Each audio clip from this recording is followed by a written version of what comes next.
सास के होने से मैं अपने आप को पूरा मानती हूँ। रब से पहले मैं मेरी माँ को जानती हूँ। नमस्ते दोस्तों, मैं ममता, आपके इस शो माँ हूँ तो ऐसी की होस्ट और आपकी दोस्त। आज मैं आपको ले चल रही हूँ भुवनेश्वर और मिलते हैं भुवनेश्वर में रहने वाली दीपाली से। माँ हो तो ऐसी के इस एपिसोड में हम मिलेंगे दीपाली जी से। दीपाली जी एक ऐसी माँ हैं जिनका रिश्ता उनकी बेटी के साथ बहुत अच्छा नहीं था। दीपाली जी को लगता था कि उनके जो सपने अधूरे रह गए उनका कारण केवल उनकी बेटी ही है। इस वजह से वे अपना सारा गुस्सा और फ्रस्ट्रेशन अपनी बेटी पर ही निकालती थी। लेकिन उनका ये रिश्ता तब पूरी तरह से बदल गया जब उनके जीवन में ध्यान आया।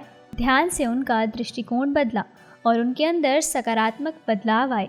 उनके अंदर उनकी बेटी के लिए ममता बढ़ी और दीपाली जी ने टेलीपैथी के जरिए अपनी बेटी के साथ अपना बॉन्ड एक दोस्त जैसा बना लिया। आज ये दोनों माँ बेटी एक दूसरे की सबसे अच्छी दोस्त हैं। उन्होंने ये सब कैसे किया, आइए जानते हैं खुद दीपाली जी से। दीपाली, आपका बहुत बहुत स्वागत है हमारे शो में आज। और शुरू करते हैं हमारे प्रश्नों का सिलसिला। सबसे पहले आप हमें अपने बारे में कुछ बताएंगे? नमस्कार, मैं दीपाली, मैं भुवनेश्वर से हूँ, लेकिन मेरा जन्म स्थान बलांगीर है। ओडिशा की एक छोटी सी डिस्ट्रिक्ट से मैं हूँ। मेरा परिवार का माहौल शुरू से ही संस्कारी था। मेरे पापा, मम्मी और हम लोग जॉइंट फैमिली से होते हुए 18 मेंबर थे। तो वहाँ शुरू से ही हमको बचपन से सिखाया गया था कि किस तरह समय से उठना है, किस तरह समय से पूजा करना है।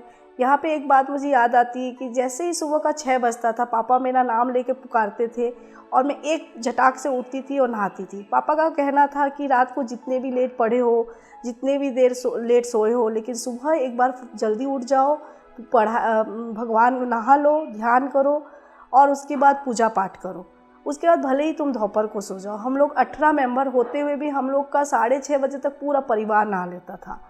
मैंने ग्रेजुएशन वो कंप्लीट किया उस समय, जबकि हमारे गांव में लड़कियों को बिल्कुल भी पढ़ने नहीं दिया जाता था। मैं उस गांव की पहली लड़की हूं जहां पापा ने मुझे ग्रेजुएशन कंप्लीट करवाया।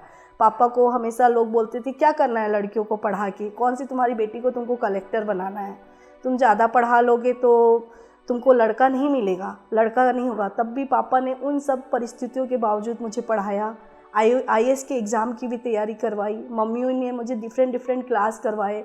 चाची 3 थी, चाची, मम्मी, इन सब ने मिलके मुझे किस तरह से उठना बैठना है, बात करने का सलीका, खाना बनाना, सब तरह से प्यार दिया मुझे उसमें। जबकि बाकी घरों में लड़कों लड़कियों के बीच में डिफरेंसेस थे, मेरे घर में जब मैं पहली बेटी थी और पहली मम्मी पापा सबसे बड़े हैं, पहली संतान, मुझे सबका प्यार, चाचियों का प्यार, पापा का प्यार बहुत मिला है। और इस तरह मेरा जीवन यात्रा शुरू होके 22 साल में मेरा 2002 में शादी हो गई। बहुत खूब आप बता रहे थे कि आपको आपके पेरेंट्स ने, आपके माता पिता ने बहुत अच्छी तरह आपका पालन पोषण किया और ना ही कि ये एक लड़की है आपको पढ़ाया लिखाया। जबकि जैसे आपने बताया कि उस समय में मतलब सब लोग जो बोलते थे, so that's something so wonderful. And आप कितने बहन भाई हैं दीपाली? मैं एक बहन हूँ और मेरे 2 भाई हैं।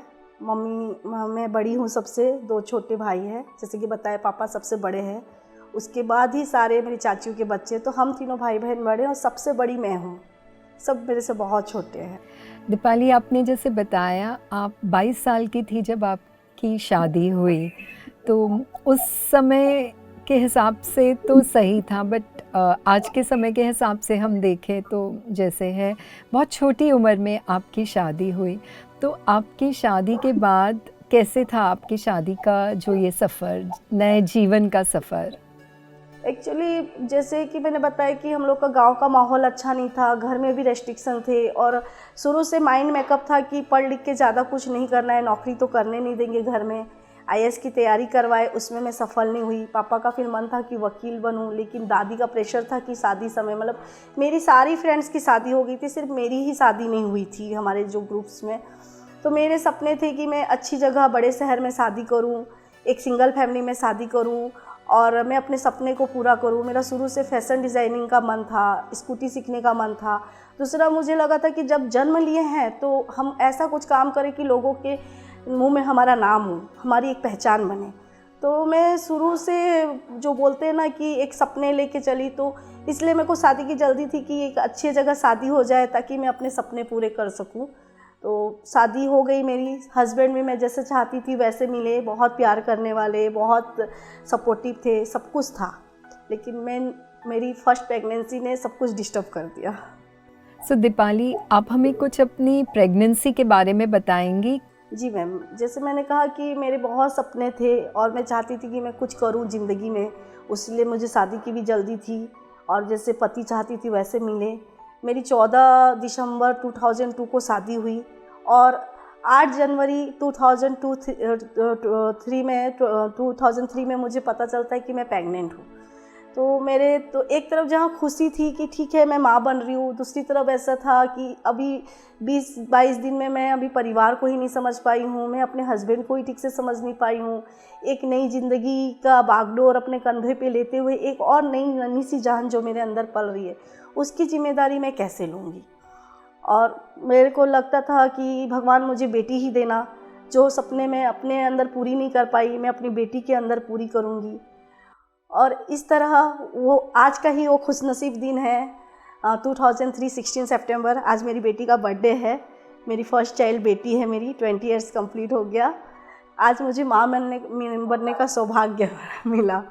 तो खुशी के साथ एक डर भी था कि मैं कैसे पालूंगी पोसूंगी उस नन्ही सी जान का, किसे जिम्मेदारी लूँगी, कैसे सपने पूरे करूँगी। उसके बाद मेरे साथ चैलेंजेस आने शुरू हुए कि मेरी बेटी रात भर सोती नहीं थी, रात भर जगती थी। और हस्बैंड बच्चे के लिए बहुत केयरिंग थे। वो बोलते थे कि मैं सब कुछ सहन कर सकता हूँ, बच्चा का नेगलेक्ट पेन नहीं। तो उन्होंने बोल दिया था कि जब तक बच्चे बड़े नहीं हो जाएंगे मैं तुमको कुछ करने नहीं दूँगा।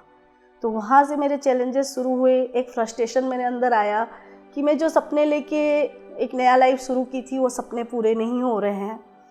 और वो फ्रस्ट्रेशन शायद अब मुझे समझ में आ रहा है, तब मुझे ऐसा नहीं लगा था। मुझे ऐसा लगा था कि मेरी नींद पूरी नहीं हो रही है, मैं न्यू मॉम हूँ, मेरे को कोई सपोर्ट नहीं था। क्योंकि मेरी शादी कैलकाटा हुई थी, वहाँ जॉइंट फैमिली है, हस्बैंड आके भुवनेश्वर में रहे, हम दोनों सिंगल में रहते थे।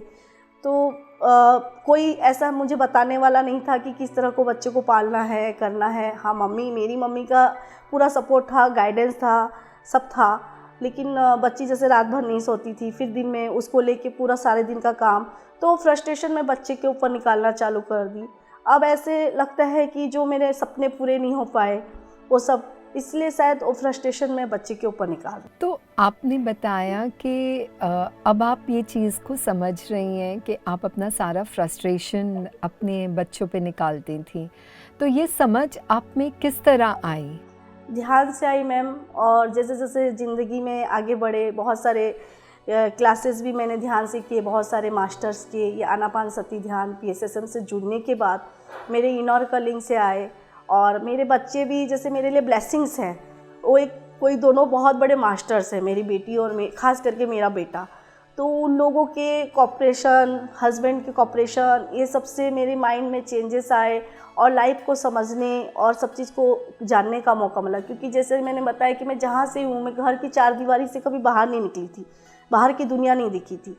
और अचानक से इतने बड़े शहर में रहना और लोगों से मिलना, कोऑपरेट करना, सब करना, ये सब में ये तीनों के सपोर्ट और जितने जितने लोगों से मिली मेरी ज्ञान बढ़ी। बहुत सारे क्लासेस, बहुत सारे मास्टर, हरीश भैया, कविता जी, रचना मैम, बड़े बड़े मास्टर, पत्री सर, इन सब से मिल के, इनके क्लासेस जान के मुझे में नॉलेज आया, ज्ञान आया कि मैं क्या कर रही हूँ, कैसे कर रही हूँ। और ये सब चैलेंजेस मेरे लिए लर्निंग है। यही सब लर्निंग के लिए तो मैं इस पृथ्वी पर आई हूँ। दीपाली, आपने जैसे बताया कि बहुत छोटी उम्र में आपकी शादी हो गई एंड शादी के तुरंत बाद आपने कंसीव कर लिया, जिसके कारण आपके सारे सपने अधूरे रह गए। और कहीं ना कहीं आप अपने बेटी को ये मानती थी कि उसकी वजह से आप अपने सपने पूरे नहीं कर पाई। तो आपका आपकी बेटी के साथ किस तरह का रिलेशन था तभी? मैम, मैं ऐसे तो नहीं चाहती थी कि मेरी बेटी के साथ ख़राब रिलेशन हो। तो मैं जैसे कि बहुत छोटी उम्र में माँ बन गई थी और मेरे को कोई हेल्पिंग हैंड नहीं थे। मैं और मेरे हस्बैंड भुवनेश्वर में अकेले रहते थे, बच्चे को अकेले। तब हस्बैंड का सैलरी भी इतना नहीं था कि हम कोई फुल टाइम मैड रख लें। तो उस टाइम में सुबह दिन भर काम करना, फिर बेटी रात रात भर जगाती थी, तो उसको मैं बहुत मारती थी। बहुत छोटे में 4-5 मंथ की हो, 6 मंथ की हो, फिर मेरे हस्बैंड उसको रात भर लेके गोदी में बैठते थे, उसको सुलाते थे। तो इस तरह मेरी बेटी के मन में वो जो चाइल्ड से ही रह गया कि मम्मी मेरे को बहुत मारती, तो उसके मन में कहीं ये रह गया कि ना मम्मी अपने सारा फ्रस्ट्रेशन मेरे ऊपर निकाल रही है। तो मुझे भी लगा, जब नॉलेज आया कि शायद मैं जो अपना बाहर नहीं जा पाई, मैं जो सोच के शादी की थी, इसलिए मेरा फ्रस्ट्रेशन उसके ऊपर निकल रहा है, तो बेटी मेरे से थोड़ा दूरी बना ली। तो उसको अगर मैं कोई अच्छी भी बात बोलती थी तो उसको बहुत बुरा लगता था, वो मुझे बहुत गलत वे से आंसर देती थी। हम लोग का बहुत रिलेशन बहुत टॉक्सिक था, इतना टॉक्सिक था कि मेरे हस्बैंड बोलते थे, जब ये 13-14 की हुई, जैसे जनरली इस एज में बच्चों के हार्मोन्स चेंज होते हैं, तो उसको मैं दुनिया की सबसे बड़ी दुश्मन लगती थी। क्योंकि मैं जिस माहौल में पली बड़ी हूँ वहाँ लड़कियों के लिए बहुत रेस्ट्रिक्शन थे, उसके बावजूद भी मैं इसने एक शहर के हिसाब से, नए ज़माने के हिसाब से, और जो चीज़ मैं झेली हूँ उसको ना झेलना पड़े, मैंने उसको कुछ छूट दिए थे। उसको जगह जगह ले जाती थी, क्लासेस करवाने, सब कुछ करवाने। तब भी उसको, जैसे मैं नाइट आउट के लिए फ्रेंड्स लोगों के साथ मना करती थी, फ्रेंड्स लोगों के साथ मूवी जाने मना करती थी, ज़्यादा लड़के दोस्त मना करती थी, तो उसको सब बोलते थे यार सबके घर में छूट होते हैं, तेरी मम्मी कैसी है, तेरी मम्मी तुझे कुछ भी नहीं बोलती। तो उसको मैं सबसे बड़ी दुश्मन लगती, तो हर बात में वो मुझे उल्टे उल्टे जवाब देती थी। हम लोग का इतना रिलेशन ख़राब था कि सुबह से लेकर रात तक हम लोगों के बीच में बात विवाद होता था। मेरे हस्बैंड, जैसे मेरा घर फर्स्ट फ्लोर में, नीचे ही गैरेज है, हस्बैंड बाइक रख के ऊपर आते और बोलते कि यार मुझे घर आने का मन नहीं करता, तुम दोनों इतना लड़ाई करते हो, इतना लड़ाई करते हो, लगता है कि घर में कोई ननंद भाभी लड़ रहे हैं। तो इस तरह हम दोनों में बहुत ज़्यादा डिस्टर्बेंस रहे मेरे ध्यान में आने तक। सो दीपाली, जब आपको रियलाइज़ हुआ कि आपका और आपकी बेटी का रिलेशनशिप इतना टॉक्सिक है, और ये जो आपकी बेटी के मन में आया वो सब उस वजह से आया क्योंकि बच्चे बहुत सेंसिटिव होते हैं, और जैसे आपने बताया कि वो बहुत छोटी थी और आप अपनी सारी फ्रस्ट्रेशन में उसको मारते थे, जबकि वो 4 महीने 6 महीने की थी, तब से उसके मन में आपके प्रति एक डर, एक भय बैठ गया, या एक, जैसे कहते हैं, एक मतलब एक हेट्रेड सी, क्योंकि बच्चे जैसे बहुत सेंसिटिव होते, वो मदर की एनर्जीज़ को ज़रूर अब्जॉर्ब करते हैं।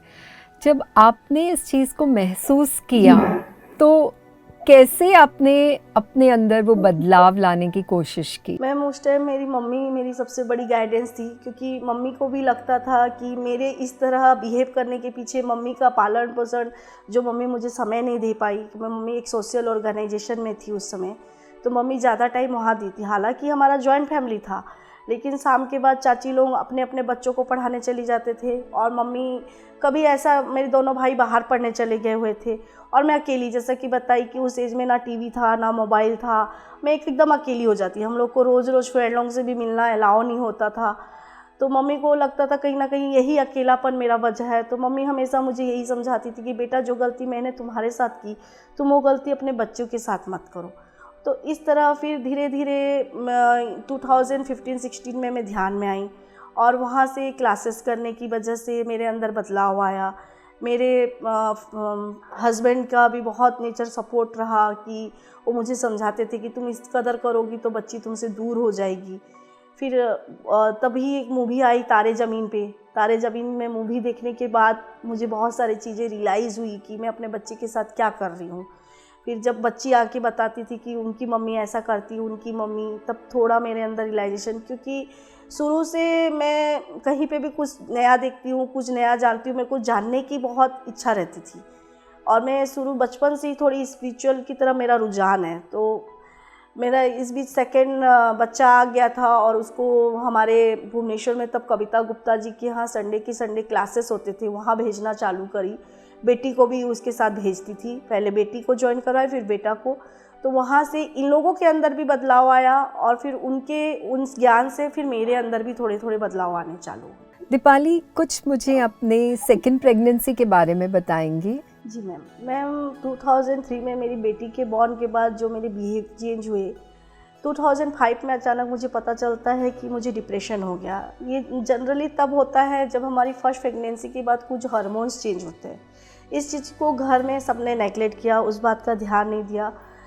और 2005 के बाद सीधा 2008 में अचानक एक दिन मुझे पता चलता है कि मेरी सेकंड प्रेगनेंसी है। उस समय डॉक्टर ने मुझे पूरा क्लियरली मना किया था प्रेग्नेंट होने के लिए, क्योंकि मैं डिप्रेशन के बहुत सारे पिल्स ले रही थी।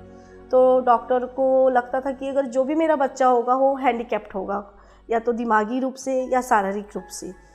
तो मेरे उसी समय हमारे घर में एंसेस्टर्स की एक पूजा रखी गई थी, और उस टाइम मेरे पीरियड्स के पूरे टाइम थे जिस दिन रखी गई थी, और मैं प्रेग्नेंट हो जाती हूँ। उसके 8-10 दिन बाद पता चलता है, तो घर के लोगों का दबाव बनता है कि नहीं, इस बार तो लड़का ही होगा, तुमको एंसेस्टर्स दिए हैं ये, तो तुमको एबॉर्शन तो हम करवाने नहीं देंगे। तो इस तरह मुझे सेकेंड प्रेगनेंसी को कंटिन्यू करना पड़ता है। तो जब आपको घर का प्रेशर था, घर के दबाव की वजह से आपने सेकंड प्रेगनेंसी को कंटिन्यू किया, तो आपके मन में क्या विचार आते थे अपने बच्चे को लेके? मेरे मन में उस समय पता नहीं क्यों अंदर से बहुत सुकून महसूस हो रहा था, लेकिन घर के लोगों का जैसे दबाव था कि बेटा ही हो। तो मेरे अंदर कभी भी बेटा बेटी वाला कोई वो फ़र्क वाला बात नहीं था। मुझे लगता था कि भगवान जो भी देगा, बेटी भी दे दे, मैं खुले दिल से उसका स्वागत करूँगी।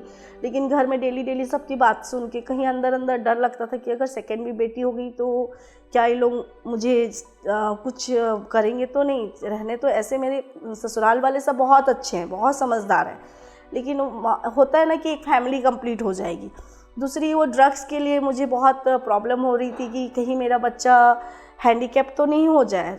तो मैं तब तो ध्यान में मैं नहीं आई थी, जैसा कि मैंने बताया मैं दोनों बच्चों की वजह से ध्यान में आई, लेकिन डर था कहीं अंदर। और मैं इसको कंटिन्यू करती हूँ प्रेगनेंसी को, और 2008 में मेरा बेटा पैदा होता है जुलाई में। उसके 8 दिन पहले मुझे पता चलता है सोनोग्राफी में कि बच्चे के कान नहीं हैं। तो मैं बहुत डिस्टर्ब हो जाती हूँ कि यार बच्चा के कान नहीं है, अब क्या होगा, कैसे होगा, कैसी उसकी लाइफ होगी। लेकिन 2008 जुलाई 29 को मेरे बेटे का बर्थ में सब कुछ ठीक था। तो तब एक बार फिर डिस्टर्बेंस हुआ मुझे कि मेरा बेटा हो गया। फिर भी मेरे को अंदर से वो खुशी महसूस नहीं हो रही थी कि पता नहीं वो मेंटली कैसा होगा। तो जब आपने बताया कि प्रेगनेंसी के दौरान भी आप अपनी दवाइयाँ खा रही थी डिप्रेशन की? मैम उस समय डॉक्टर के कंसल्ट से एक और गायनिक के कंसल्ट से मेरी दवाइयाँ कुछ दिन के लिए बंद कर दी गई थी। लेकिन जैसे एक ड्रग्स हम छोड़ते हैं तो जैसे हाथ पैर कांपते हैं, सिर कांपते हैं, जैसे एक ड्रग्स के बिना हम नहीं रह पाते। एक बिन पानी की मछली जैसी मेरी हालत हो गई थी, बहुत हालत ख़राब हो गई थी। उस समय मेरे हस्बैंड का सपोर्ट बहुत था मेरे साथ, प्लस जो डॉक्टर है शिवाजी पटनायक जो मेरे गायनिक हैं, और राउरकेला के एक डॉक्टर, अभी मुझे उनके नाम याद नहीं आ रहे हैं, उन दोनों ने मेरा बहुत हेल्प किया। उस समय 9 महीने के लिए मैं कोई दवाई नहीं ले रही थी डिप्रेशन की, लेकिन बहुत सारे चेकअप और वो सब चल रहे थे टाइम टू टाइम कि बच्चे को कुछ ना हो। दीपाली, आपने इतनी सारी चैलेंजेस फेस की, स्पेशली अपनी इमोशनल चैलेंजेस डिप्रेशन की, और बहुत जल्दी प्रेग्नेंट हुए, तो बहुत सारी फीलिंग्स हमारी जो होती हैं, जब चीज़ें हमारे अनुसार नहीं होती हैं तो हम बहुत डिस्टर्ब्ड होते हैं, और यही आपने हमारे साथ शेयर किया एंड आप डिप्रेशन में गई। आप हमें कुछ बताएंगी कि आपकी जो ये स्पिरिचुअल जर्नी या ये जो मेडिटेशन की जर्नी, ये किस तरह शुरू हुई एग्जैक्टली? ये मेरे बच्चों की वजह से हुई। जैसे कि आपको बताया मैंने कि लोगों को मैंने कविता गुप्ता जी के यहाँ संडे की संडे क्लासेस भेजती थी। वहाँ से मुझे इन्फॉर्मेशन मिलता है कि फ्राइडे को वहाँ हर फ्राइडे को कविता जी के यहाँ मेडिटेशन होता है। तो मैं जैसे डिप्रेशन पिल्स ले रही थी, मैं परेशान हो गई थी, और जिस भी डॉक्टर के पास जाती थी डॉक्टर बोलता था तुमको क्या हुआ है, तुमको कुछ नहीं हुआ है, तुम यहाँ क्यों आई हो, तुम मेडिटेशन करो सब ठीक हो जाएगा। हर डॉक्टर के मुंह से यही आंसर निकलता था। मैं बहुत सारे डॉक्टर के पास गई कि कैसे मेरे पिल्स छूट जाए। तो लास्टली मुझे एक पिल्स से मैं इतनी बीमार हो जाती हूँ कि मैंने सोचा कि यार मैंने सब कुछ तो अपना लिया, मैंने मेडिटेशन को सब डॉक्टर बोल रहे हैं उसको ट्राई करती हूँ। तब फिर मैंने घर में संदीप मुखर्जी उनका सुना जो यूट्यूब में आता है शिवानी जी का, उससे भी कोई बात नहीं बनी। फिर मैं मन ही मन सोचती हूँ कि यार कोई ऐसे क्लासेस हो जो मेरे आसपास हो और मुझे ज़्यादा जाना आना भी ना पड़े, हस्बैंड से भी कोई फाइनेंशियल सपोर्ट नहीं लेना पड़े, तो मैं अपना डिप्रेशन पूरा ठीक कर लूँ। उसी समय कविता जी के ग्रुप में मेरे जस्ट सामने वाली बिल्डिंग में ये आनापानसती ध्यान का आता है, उनका नाम है सारिका जैन। उनसे मैं बात करती हूँ, वो रेडी हो जाती है फ्री में, जैसे कि हमारे पत्री सर एक भी पैसा नहीं लेते किसी को मेडिटेशन करने। उनका पिरामिड है, गणेश जी का पिरामिड है, सिद्धि विनायक पिरामिड, वहाँ पे मैं 90 दिन जाती हूँ, मेडिटेशन करती हूँ। धीरे धीरे मेरे इमोशंस पे मुझे कंट्रोल करना आता है। प्लस उन भाभी को भी सत सत नमन, उन्होंने मेरे अंदर जो भी इमोशनल फीलिंग थी रोज़ एक एक घंटा बैठ के उसको निकलवाया, उसको मेरे हर क्वेश्चन के आंसर दिए, और इस तरह मेरे लाइफ में मेडिटेशन की शुरुआत हुई और मैंने धीरे धीरे करके डिप्रेशन की पूरी मेडिसिन को छोड़ दी। सो एक तरह मेडिटेशन में जाने के बाद आपकी सारी मेडिसिन्स छूट गई, तो हम कहेंगे कि मेडिटेशन भी एक तरह की सबसे बड़ी दवा है जो हमें ठीक कर सकती है। जी मैम, बिल्कुल। मेडिटेशन और medicine is equal to meditation, मैं तो यही बोलूँगी। मेरी लाइफ को चेंज करने में मेडिटेशन का पूरा योगदान रहा। प्लस मेरे 2 बच्चों जो मेरे घर में एक गुरु के रूप में आए, खास करके मेरे छोटे बेटे, मेरे को तो लगता है कोई ना कोई मास्टर ही है, हर समय मुझे कोई ना कोई का गाइडेंस देता रहता है, मम्मी आपको ऐसा करना चाहिए, मम्मी आपको वैसा करना चाहिए। तो उसका बड़ा बहुत योगदान रहा मेरे लाइफ में। दीपाली, आपने अपने सारे चैलेंजेस हमारे साथ शेयर किए, लेकिन हम ये जानना चाहेंगे विस्तार में कि ध्यान में आने के बाद आपके अंदर, आपके भीतर क्या क्या चेंजेस आए, आपने क्या अनुभव किया और उसका क्या इम्पैक्ट हुआ आपकी लाइफ पे? मैम, जैसे ब्रेक से पहले मैंने आपको बताया था कि meditation is equal to medicine, तो ये सिर्फ हमारे मेंटल हेल्थ के लिए नहीं, हमारे एनवायरनमेंट इन द सेंस हमारे जो बॉडी माइंड सॉल, इसको तीनों को बैलेंस करने के साथ साथ और एक जो चौथा एलिमेंट होता है हमारा एनवायरनमेंट, जो रिलेशनशिप इशू होता है, मनी इशू होता है, सोशल प्रॉब्लम होता है, फिजिकल प्रॉब्लम होता है, उन सब के चैलेंजेस को भी मैंने दूर किया उसमें। जैसे पहले मुझे लगता था कि हर कोई मुझे प्यार नहीं करता, कोई मेरे बारे में किसी को भी बात करते ये मेरे बारे में बात कर रहा है, हर कोई, मेरे को लगता था कि हर रिलेशन टॉक्सिक है, चाहे वो सोशल लाइफ हो, चाहे हमारा फैमिली लाइफ हो, उसमें रिलेशनशिप में कहीं ना कहीं प्रॉब्लम है। जैसे मैंने ध्यान में आया, जब पत्री सर बोलते हैं कि बाहर मत दिखो, अपने अंदर दिखो, एक इंसान है जिसको हमको बदलना है, वो आप खुद हैं।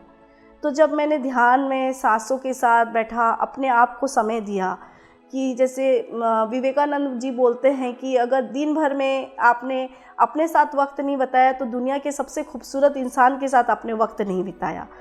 तो मैंने जब अपने साथ वक्त बिताना शुरू किया, अच्छी अच्छी किताबें पढ़नी शुरू की, डॉक्टर सौरभ रंजन जी ने जो सजेस्ट की, और लुईस है की किताब पढ़ी, ये सब किताब पढ़ी, तो मेरी सोचने की में चेंजेस हुए, मेरे ओरा क्लीन हुई। जैसे कहते हैं कि ओरा अगर अच्छी नहीं रहती है तो लोग दूर भागते हैं, तब मैंने महसूस किया कि जो लोग मुझे पहचानते भी नहीं, वो लोग आके मुझे गले लगाते हैं, प्यार करते रहते हैं, और मुझे देख के स्माइलिंग, और मुझे एक नाम दे दिया गया हैप्पी पर्सन बोल के, कि हमेशा ये तो मस्त रहती है हैप्पी पर्सन, जब देखो मस्ती में ही रहती है बोल के।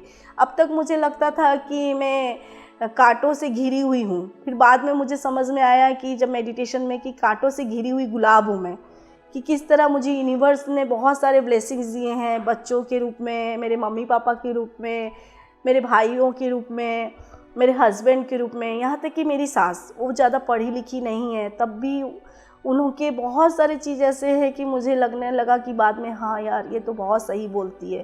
पहले उनसे मेरा बहुत डिस्टर्बेंस रहता था कि यार वो तो मुझे पसंद ही नहीं करती, क्योंकि मेरे हस्बैंड ने लव मैरिज किया है मेरे साथ। तो ये सब मेरे हर चारों एनवायरनमेंट के साथ मेरे बॉडी माइंड सॉल और मेरे सोचने की दिशा में बहुत सारे चेंजेस आए। प्लस जैसे एक होता था ना कि कोई कुछ बोल देता था, मैं तुरंत उत्तेजित हो जाती थी। एक मेरे अंदर समर्पण भाव आया, एक शांत भाव आया, मौन आई कि हाँ बोल दिया तो क्या हो गया, थोड़ी मेरे शरीर में लग गया। ये सब मेरी लर्निंग है और ये सब मेरे कार्मिक है। अगर मैं इनको माफ़ करती जाऊंगी तो सब मेरे दूर होते जाएंगे। तो उसी समय मैंने हितेश सर और शुभांगी मैम का एक पास्ट लाइफ रिग्रेशन क्लास भी ज्वाइन किया था।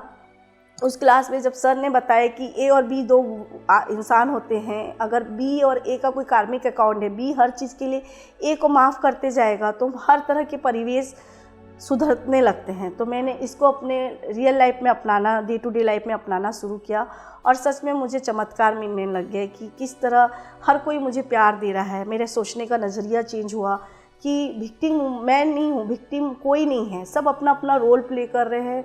ये लाइफ एक तो पिक्चर है और सबको मैंने रोल दिया है और मैंने ये चैलेंजेस खुद लिए हैं, अपने लिए लिए हैं, क्योंकि मेरे को लर्निंग ले ली है। तो ये मेरी आध्यात्मिक की जर्नी थी मैम। दोस्तों, कितना इम्पॉर्टेंट है कि हम सबसे पहले जो रिश्ता है अपने साथ बनाएं, स्वयं के साथ बनाएं, और उसके लिए हमें ध्यान में बैठना, ध्यान में जाना बहुत ज़रूरी होता है, क्योंकि ध्यान ही केवल एक मात्र है जिससे सबसे पहले हम अपने साथ अपना कनेक्शन बनाते हैं। दीपाली ने हमें बताया कि जब उसने अपना कनेक्शन अपने आप अपने साथ बनाया ध्यान में जुड़ने के बाद, उसने बहुत सारे अपने भीतर अनुभव किया, अपने आसपास अपना उसने ऑरा चेंज किया। दीपाली, अक्सर हमने देखा है कि शादी के बाद लाइफ बहुत बदल जाती है और बच्चों के होने के बाद कपल्स की लाइफ बहुत बदलती है। उनका जो आपसी रिलेशनशिप होता है या एक दूसरे को जो हम समय देते हैं, उसमें भी बहुत सारे चेंजेस आते हैं, क्योंकि हमारी सारी लाइफ हमारे बच्चों के आसपास घूमती रहती है। तो इसमें आपका क्या कहना है? मैम, इस चीज़ में मैं बहुत ब्लेस्ड हूँ, क्योंकि मेरे हस्बैंड ऐसे तो बहुत केयरिंग है बच्चों के लिए, लेकिन वो जानते थे कि मैं मेड नहीं रख सकता हूँ, मेरी सैलरी इतनी नहीं है कि मैं मालिश वाला भी रख सकूँ कि कुछ भी।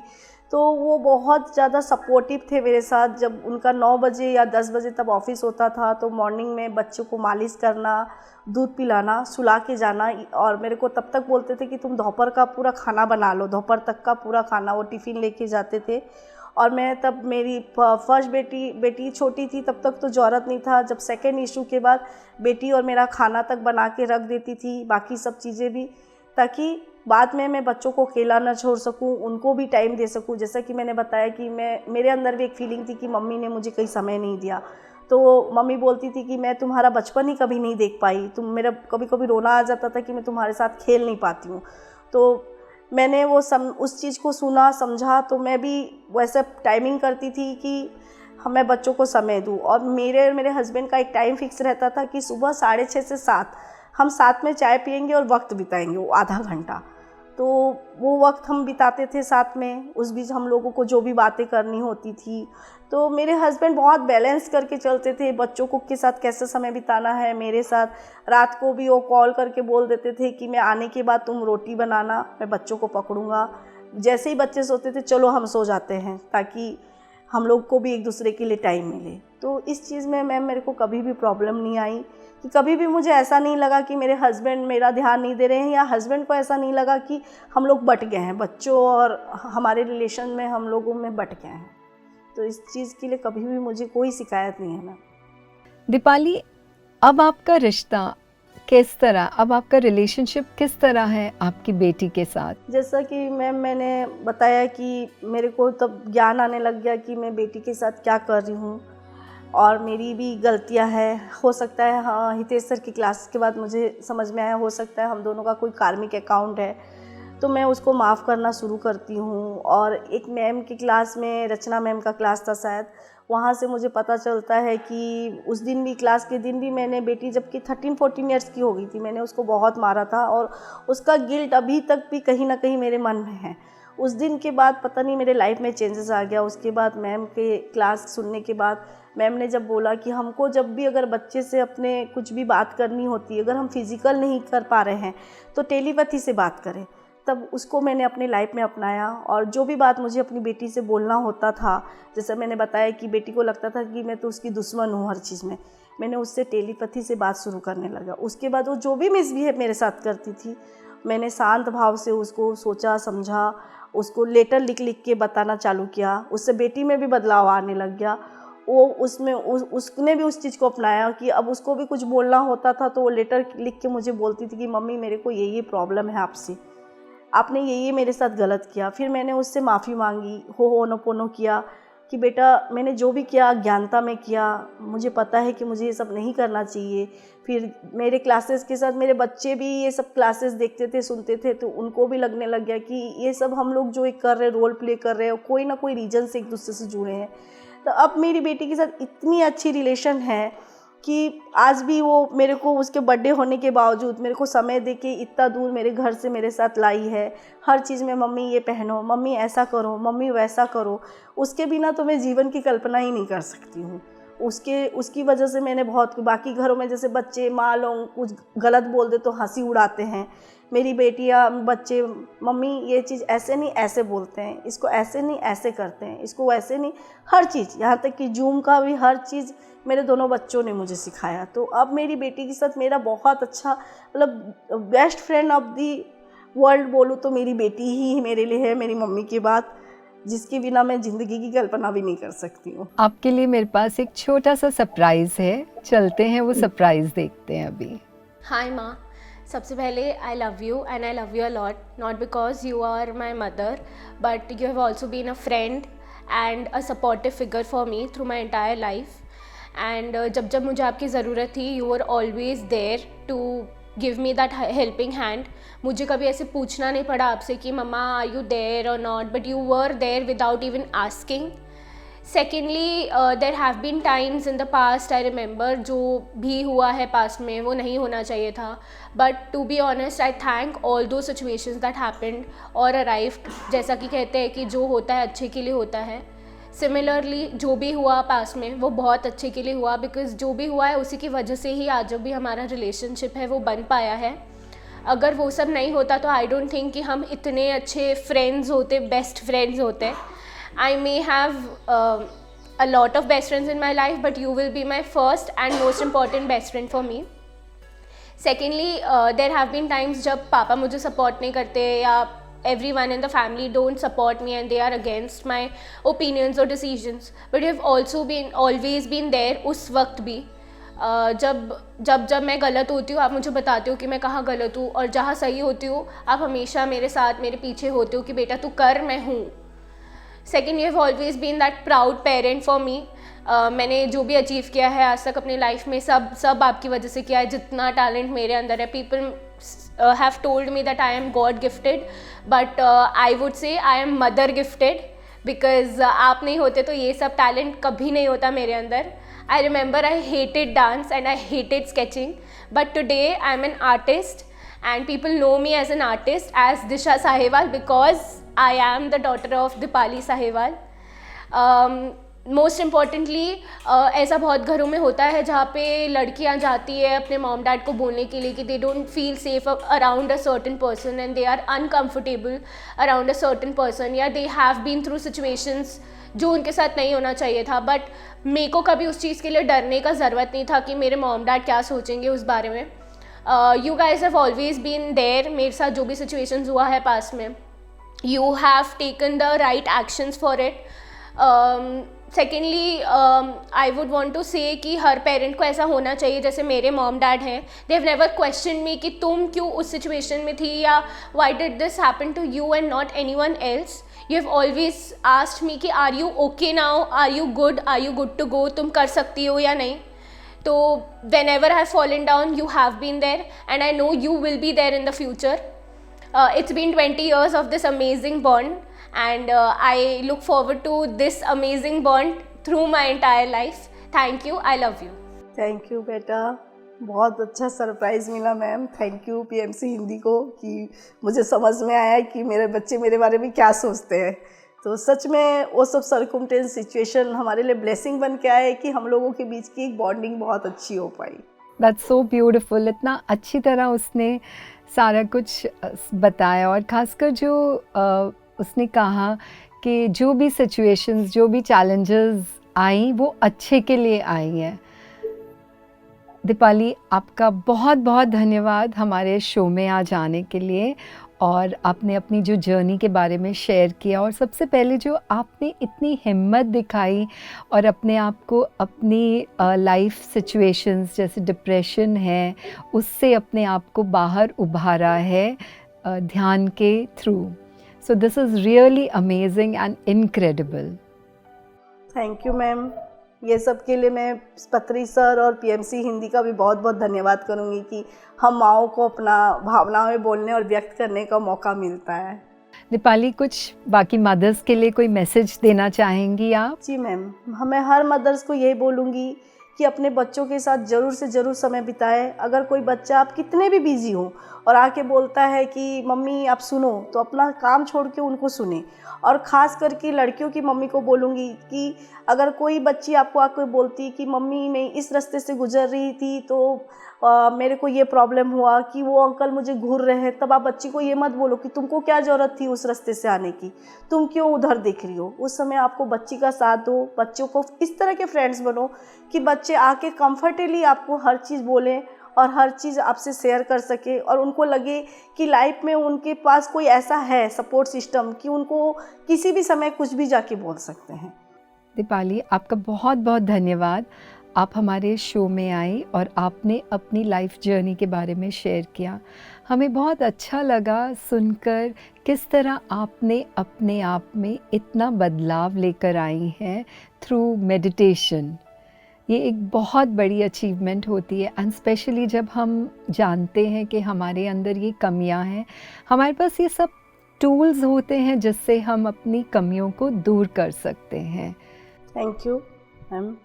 पीएमसी हिंदी को भी थैंक यू कि हमें माँ की भावनाओं को व्यक्त करने का मौका देती है, ताकि हमारे बच्चे हमारे अंदर की भावनाएं समझ सके कि हम कुछ भी उनके साथ गलत नहीं कर रहे, गलत वे से. हम उनके बहुत अच्छे दोस्त हैं. थैंक यू पत्री सर को और पीएमसी हिंदी को. तो दोस्तों, आज के लिए बस इतना ही. बने रहिए पीएमसी हिंदी चैनल के साथ, और फिर मिलेंगे आपसे माँ हो तो ऐसी के अगले एपिसोड में. धन्यवाद.